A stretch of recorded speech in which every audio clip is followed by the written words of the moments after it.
2017 में हमारी सरकार ने एक पावरफुल लाइन बोली थी, क्या हवाई चप्पल पहनने वाला इंसान भी अब हवाई जहाज में बैठेगा। हवाई चप्पल पहनने वाला भी अब हवाई जहाज में बैठेगा। उड़ान यानी उड़े देश का आम नागरिक, ये वो स्कीम है जो सरकार ने 2016 में लॉन्च करी थी और इसका उद्देश्य था कि भारत में एयर ट्रैवल आम नागरिकों के लिए अफोर्डेबल बनाना। लेकिन आज 2026 की रियलिटी ये है कि हवाई चप्पल तो छोड़ो, नाइकी के जूते पहनने वाला इंसान भी टिकट बुक करने से पहले 2 बार सोचता है। क्योंकि अगर मैं इंडिया के उन शहरों की बात करूं जहां हमारे देश का आम नागरिक अपना घर, अपने लोग और अपना कंफर्ट छोड़कर पैसा कमाने जाता है, तो हाल कुछ ऐसा है। दिल्ली से मुंबई की टिकट 16,000, बैंगलोर से दिल्ली की टिकट 19,000 और दिल्ली से पटना की टिकट 11,000। और सबसे शॉकिंग बात यह है कि बैंगलोर से दिल्ली जाने में आप जितना पैसा खर्च करोगे, उस सेम पैसे में आप दिल्ली से दुबई पहुंच सकते हो। चलिए समझते हैं कि क्यों आज भी एयर ट्रैवल हमारे देश में आम नागरिकों के लिए इनएक्सेसिबल है। और इस वीडियो में मैं कुछ टिप्स भी डिस्कस करूंगा जो आप अपनी अगली फ्लाइट बुक करने से पहले यूज कर सकते हैं और इन एक्सपेंसिव टिकट से बच सकते हैं।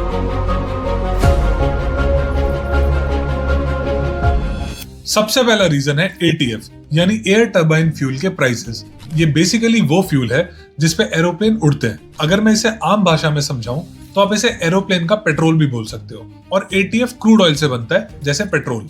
और आपको जान के हैरानी होगी कि एयरलाइंस की टोटल ऑपरेटिंग कॉस्ट का 45% सिर्फ और सिर्फ ATF पे खर्च होता है। तो अब आप सोचो, जब एयरलाइंस का 45% एक्सपेंडिचर ATF पे होता है तो उसे कहीं ना कहीं से तो रिकवर करेंगे ना। और इसी का इम्पैक्ट डायरेक्टली आपकी टिकट पे आता है। जैसे जैसे एयरलाइंस का फ्यूल का बिल बढ़ता है, वैसे वैसे टिकट के प्राइस भी बढ़ते रहते हैं। और आपको जान के हैरानी होगी कि 2019 से लेकर 2025 तक ATF के प्राइसेस 38% बढ़ चुके हैं। जहां 2019 में ATF का प्राइस 68,000 रुपीस पर किलो लीटर था, आज वो प्राइस 93,000 पर किलो लीटर हो चुका है। तो देखो, जैसा मैंने बताया कि जेट फ्यूल क्रूड ऑयल से बनता है और जैसे जैसे इंटरनेशनल मार्केट में क्रूड ऑयल महंगा होता रहता है तो जाहिर सी बात है ATF भी महंगा होगा और उसका डायरेक्ट इम्पैक्ट आपकी प्लेन की टिकट प्राइस पे आएगा। तो अगर इंटरनेशनली अगर क्रूड ऑयल महंगा हो रहा है तो इसका मतलब ATF भी महंगा होना चाहिए और फिर तो ये ग्लोबल इशू होना चाहिए।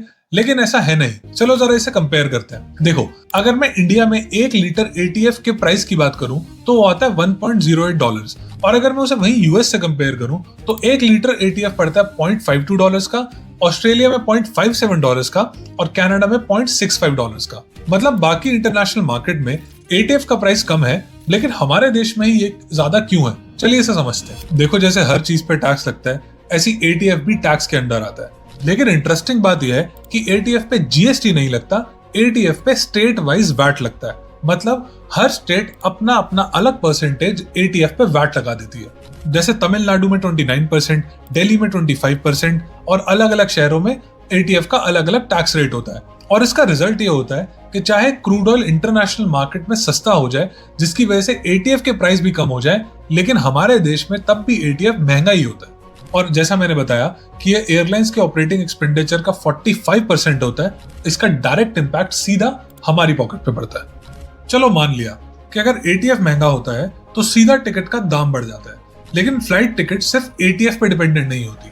हर बुकिंग के साथ कुछ इंटरेस्टिंग चार्जेस चिपके होते हैं। जरा 10,000 रुपए की इकोनॉमी क्लास टिकट का ब्रेकअप देखो। इसका बेस फेयर है 4 से 6,000 रुपए, यानी 40 से 60% बेस फेयर में चला गया। अगर आप ध्यान से देखोगे तो बेस फेयर के अलावा इस टिकट का मेजर एक्सपेंसेस GST नहीं है, कोई टैक्स नहीं है, बल्कि अदर चार्जेस हैं, जैसे फ्यूल चार्ज, UDF, PSF और क्यूट। और आप अगर ध्यान से देखो, ये 3800 से लेके 5700 तक के चार्जेस हैं। मतलब अप्रोक्सीमेटली 50% चार्जेस हम अदर चार्जेस में देते हैं और इनको समझना बड़ा जरूरी है। आइए इन एक एक करके देखते हैं। UDF यानी यूजर डेवलपमेंट फीस, ये वो कॉस्ट है जो गवर्नमेंट एयरपोर्ट्स को एक्सपैंड करने में यूज करती है, जैसे नए टर्मिनल्स बनाना, रनवेज बनाना या नए लॉन्चेस बनाना। और याद रखो, UDF भी वैट की तरह स्टेट वाइज होता है, तो हर स्टेट अपना अलग अलग UDF चार्ज करती है। इसके बाद आता है एविएशन सिक्योरिटी फी, और ये बहुत इंपॉर्टेंट भी है क्योंकि ये एयरपोर्ट और फ्लाइट की सेफ्टी के लिए होता है।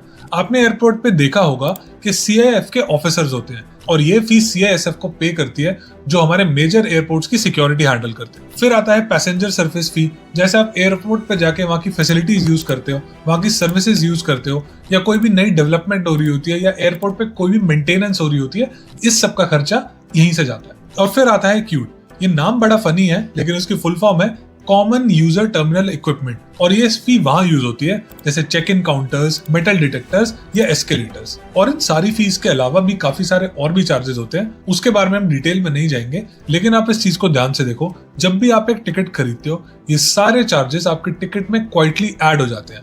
और आप ध्यान से सोचो, आप सिर्फ एक टिकट के पैसे नहीं दे रहे, आप सिर्फ एक सीट के पैसे नहीं दे रहे, आप अननोइंगली एयरपोर्ट की नई सर्विसेज, फैंसी लाउंजेस और एक्सपैंडिंग रनवेज को भी फंड कर रहे हो। तो हर टिकट के साथ एयरपोर्ट का एक्सपेंशन थोड़ा थोड़ा आपकी पॉकेट से फाइनेंस हो रहा है। तो चाहे बेस फेयर बढ़े ना बढ़े, लेकिन ये चार्जेस तो आपको पे करने ही पड़ेंगे। लेकिन कहानी यहाँ खत्म नहीं होती, क्योंकि अगर सिर्फ चार्जेस ही रीजन होते तो सारे एयरपोर्ट्स और रूट्स पे प्राइसेस सेम तरीके से बढ़ते, पर रियलिटी में ऐसा होता नहीं है। देखो, इंडिया अब दुनिया की third largest domestic aviation market बन चुका है, और 2024 की बात करें तो 17 करोड़ लोगों ने हमारे देश में डोमेस्टिक फ्लाइट्स ली, और ये डिमांड कम नहीं हो रही बल्कि दिन पर दिन बढ़ती जा रही है। लेकिन सबसे बड़ी प्रॉब्लम यह है कि इस ग्रोइंग डिमांड को फुलफिल करने के लिए हमारे पास करेंटली सिर्फ 2 ही मेजर डोमेस्टिक प्लेयर्स हैं, इंडिगो और हम सबकी फेवरेट एयर इंडिया। और ऐसा क्यों है कि डोमेस्टिक मार्केट में सिर्फ आज 2 ही मेजर प्लेयर्स बचे हैं, ये हम वीडियो में आगे डिस्कस करेंगे। देखो, हमारे देश में आज के टाइम पे डोमेस्टिक एविएशन इंडस्ट्री कस्टमर्स के लिए एक सबसे वर्स्ट कॉम्बिनेशन लेके आई है, क्योंकि जब डिमांड हाई हो और ऑप्शंस लिमिटेड तो कस्टमर्स ही सफर करते हैं। इंडिगो और एयर इंडिया ने डोमेस्टिक एविएशन मार्केट में ऐसे डोमिनेट कर रखा है कि आज हाल ये है कि 10 में से 9 फ्लाइट्स या तो आपको इंडिगो की मिलेगी या एयर इंडिया की, और ये दोनों एयरलाइंस इस चीज का पूरा फायदा उठाती हैं।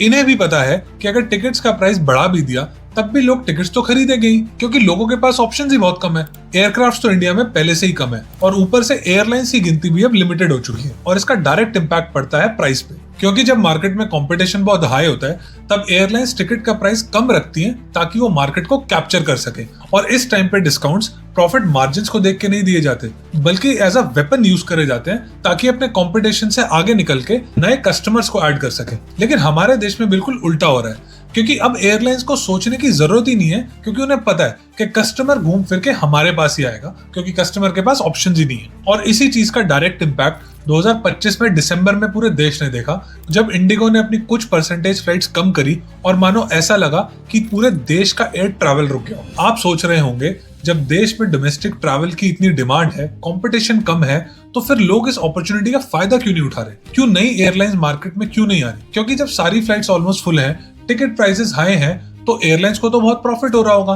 पर रियलिटी बिल्कुल अलग है, क्योंकि एयरलाइन बिजनेस बहुत ही ज्यादा रिस्की बिजनेस है और ज्यादातर एयरलाइंस सर्वाइव ही नहीं कर पाती। और यही रीजन है कि पिछले 7-8 सालों में बहुत सारी एयरलाइंस बंद हो चुकी हैं, जैसे जेट एयरवेज, जिन्होंने हेवी लॉसेस रिपोर्ट करे, किंगफिशर का लाइसेंस रिवोक हुआ, उसके फाइनेंशियल इश्यूज थे, गो फर्स्ट, जिसे गो एयर भी बोला जाता था, 2023 में उसने बैंक्रप्सी फाइल कर दी। उसके बाद Deccan air, air Costa, air Pegasus, ना जाने कितनी ऐसी एयरलाइंस आके चली गई और हमें पता तक नहीं चला। और इसका रीजन यह है कि एयरलाइन बिजनेस में बहुत ही कम एयरलाइंस ऐसी हैं जो प्रॉफिटेबल हैं, क्योंकि ये बहुत ही ज्यादा रिस्की बिजनेस है। इन सारी चीजों के अलावा एक और ऐसा रीजन है जो डायरेक्टली आपकी टिकट के प्राइस को इफेक्ट करता है, और ये है द डॉलर इफेक्ट।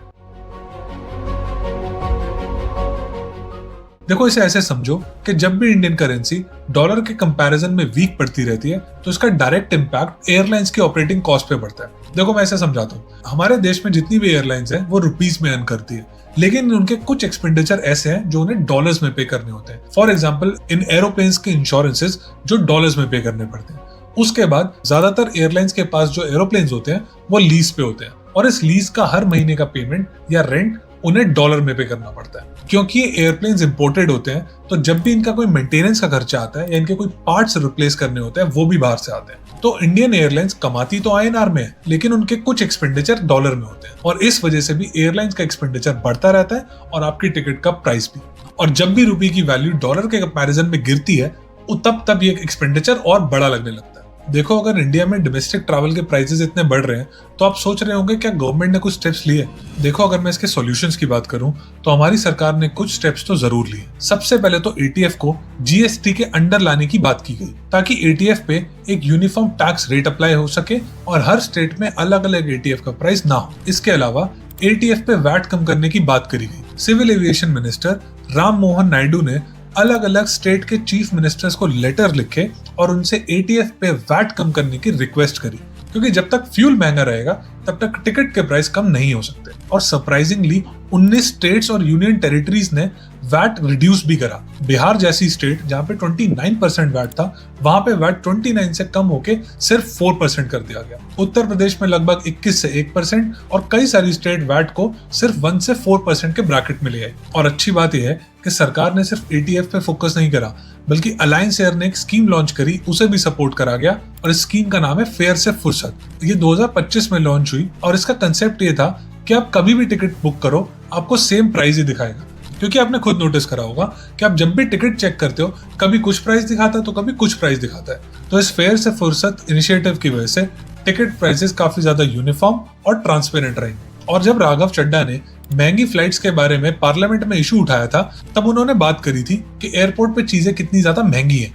अब इसी चीज को ध्यान रखते हुए एक और चीज लॉन्च हुई है, उड़ान यात्री कैफे। और ये उड़ान यात्री कैफे एयरपोर्ट पे अफोर्डेबल दामों में चाय, कॉफी या स्नैक्स प्रोवाइड करेंगे, जैसे 10 रुपए की कॉफी, 20 रुपए के स्नैक्स। और फिलहाल ये कैफे कोलकाता, चेन्नई और अहमदाबाद एयरपोर्ट्स पे हैं और धीरे धीरे इनका एक्सपेंशन भी हो रहा है। और सबसे इंटरेस्टिंग न्यूज ये है कि आने वाले टाइम पे हमारे देश की डोमेस्टिक मार्केट में एयर इंडिया और इंडिगो का डोमिनेंस टूटने वाला है, क्योंकि हमारी सरकार ने 3 नई एयरलाइंस को अप्रूवल दिया है, जैसे शंक एयर, अल हिंद एयर और फ्लाई एक्सप्रेस। और ये एक्सपेक्टेड है कि ये 3 एयरलाइंस इसी साल से अपने ऑपरेशन स्टार्ट कर देंगी। अब इन एयरलाइंस से एक्चुअली कितना फर्क आएगा ये तो वक्त ही बताएगा, लेकिन कॉशियस ऑप्टिमिज्म तो है कि अगर सक्सेसफुली ऑपरेट करती हैं तो शायद इंडिगो और एयर इंडिया का डोमिनेंस तो टूट ही जाएगा। चलो अब बात करते हैं कि हम लोग क्या कर सकते हैं ताकि हम इन एक्सपेंसिव टिकट से बचें। देखो, सबसे पहले तो जब भी आप टिकट बुक करते हो, उस टिकट को बुक करने से पहले आप पहले कई बार अलग अलग वेबसाइट्स पे जाकर टिकट्स को देखते हो।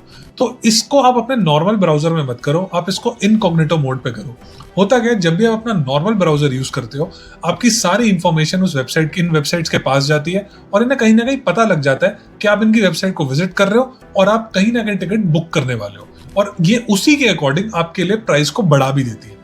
इसीलिए कहते हैं इनकॉग्निटो मोड पे अपनी टिकट्स बुक करो, उससे आपकी कुकीज वगैरह शायद नहीं इनके पास जाती और आपको एक नॉर्मल फेयर प्राइसिंग दिखेगी। इसके अलावा वीकेंड्स पे टिकट बुक करना और वीकेंड्स के लिए टिकट बुक करना अवॉइड करो, क्योंकि वीकेंड्स पे सब एयरलाइंस को पता होता है कि लोग ज्यादा टिकट्स बुक करेंगे और इस वजह से वीकेंड्स पे प्राइस हाई मिलते हैं। इसीलिए कोशिश करो मिड वीक ट्रैवल करने के लिए, जैसे ट्यूसडे या वेडनेसडे।